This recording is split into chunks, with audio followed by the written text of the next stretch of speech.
Hello, good morning viewers. As I inch my way through stationary traffic on the Oxford Ring Road, I thought I'd take the opportunity to record a little mini rant about the legal profession and the joys of buying a new house. So, those of you who have been following the blog series will know that I was nearly there, this close, and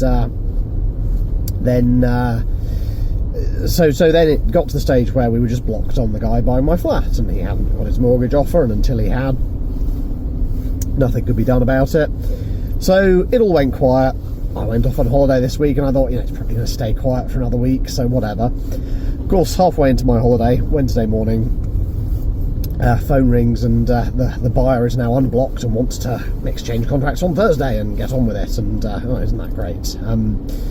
So I call my solicitor and I say, are we ready?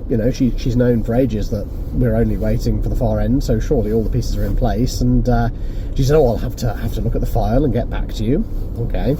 So then she sends me an email. Meanwhile, I go out for the day because I'm on a holiday and I'm not going to sit around all day waiting on this. But so I get home after the end of office hours and see an email from her. Yes, we confirm we've received the money you've transferred us. I've looked through the file. We're ready to go. I'm sending you the paperwork for your signature. I mean, let's leave for the moment to one side that this paperwork could have been sent a week previously, and that why would you leave it until chased? But there wasn't another email, and the horrible sinking realization dawned on me that when she said, I'm sending you the paperwork for signature, so bearing in mind this was Wednesday, and I said I really want to get this exchange of contracts done Thursday or Friday because the seller of the place I'm buying wants a 4-week gap, and doing it this Thursday or Friday would mean we'd finish just before the bank holiday weekend in August, which should be quite handy. So urgent, got to be done in the next 72 hours, and she sticks all this stuff in the post, I mean, she didn't think to say, come in and get it because I'm local, or send it round tracked or anything. It was just first class post. So of course Thursday rolls around and the documents aren't in. The post comes and the documents are not among them, so shocker, Royal Mail's not up to much. Yeah, and but it gets even better. So on the Wednesday night, I'd emailed a few last bits across, like proof that I'd insured the property I'm buying, because the risk becomes yours to insure once you've exchanged.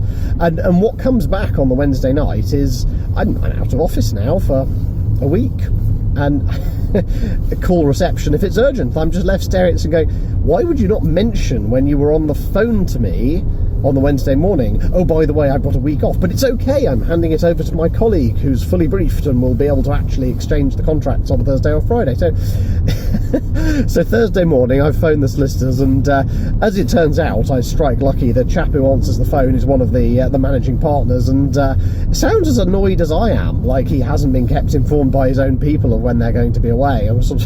Sounds like he's suddenly got 5 or 6 people like me on his case, in addition to his own caseload, sort of saying, where's it getting with my transaction? Anyway, to be fair to him, he steps in and pulls a few minor miracles, and in the end, because this stuff didn't turn up in the post, it actually arrived today, Saturday, so first class post. Yeah, right. So in the end, I had to authorise my solicitor over the phone and by email to sign everything on my behalf, but luckily residential property transactions are not they're not international peace treaties. You can do that, it's perfectly legitimate, so I did that. So then Friday rolls around, exchange day. At that point, my buyer, Mr. Super Urgent, his solicitor still hasn't managed to obtain confirmation from him that he's happy with the dates implied by doing it on Friday. That takes most of Friday morning to resolve. Then the people I'm buying from hadn't spoken to their solicitors to give them the okay, and apparently it's impossible for the solicitors to chase the clients and just keep on phoning them until you get through. But anyway, luckily my selling estate agent, who I think wanted to get one more commission invoiced before the end of the month, spent half the day on the phone chasing people, and finally around 3 p.m. contracts were exchanged. But the whole thing beautifully, and I know this is first world problems, I should be very grateful that I'm able to afford a place of my own. I know lots of people aren't, but the whole industry of conveyancing just seems so ancient and stuck in its ways. I mean, they have this disclaimer on the bottom of all their paperwork saying we don't accept service by fax or email. Email isn't secure and we can't use it for anything. You just go, but email me the documents. I'll print them myself. If you need hard copies, I'll print them myself. And you know, it'll take you 30 seconds to glance through the thing and see that it really is the same document. You know, it really doesn't seem like a serious vector for trouble. I feel like I've just struck a bit unlucky with this particular solicitor and this particular individual. They just love to do everything on paper like it's 1985 and there's no real alternative that most civilians have access to. And oh goodness me.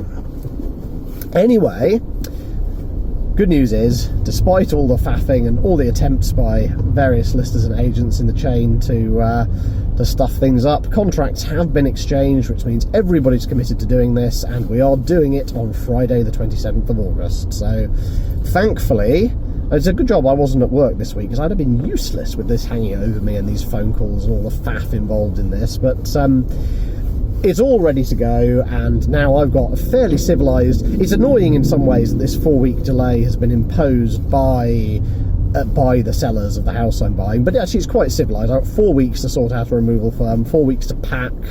I should be able to have working internet on the day I move in, because even OpenReach don't need a whole month's notice to get a line installed. So yeah, that was a slightly stressy wearing a rut in the kitchen floor end to the holiday, but we're on. I'll probably stop doing the weekly updates of the Moving House Diaries now and just come back to it, a few final bits around completion day. Thankfully, apart from obtaining the mortgage funds from the lender and pushing it all through the bank on the day, there's not much that I'm left reliant on the solicitors for, so hopefully it's all smooth sailing from here. Yeah, little tip that was buried in that rant. Once you've exchanged contracts on a place, immediately prior to exchanging contracts on a place, you should take out buildings insurance on it, because even if it burns down before you complete, you are committed to buying it no matter what. So even if it's a smoked out ruin, it's yours on the final day, and you've got to hand over the dough for it. So yeah, in my case, that was one thing the solicitors and the lenders had down, that yeah, you've definitely got to have insurance. We need to see evidence of that before we start. So pop online, buy some home insurance. It's no big deal. It's not a massive expense, certainly not compared to the service charges on the flat that I'm leaving behind. No more leasehold again, ever. And the time it took to tell that story, traffic is just starting to inch forward, so hopefully it won't be too many more minutes before I'm back at the flat and I can start working through that post-exchange checklist and packing my crap.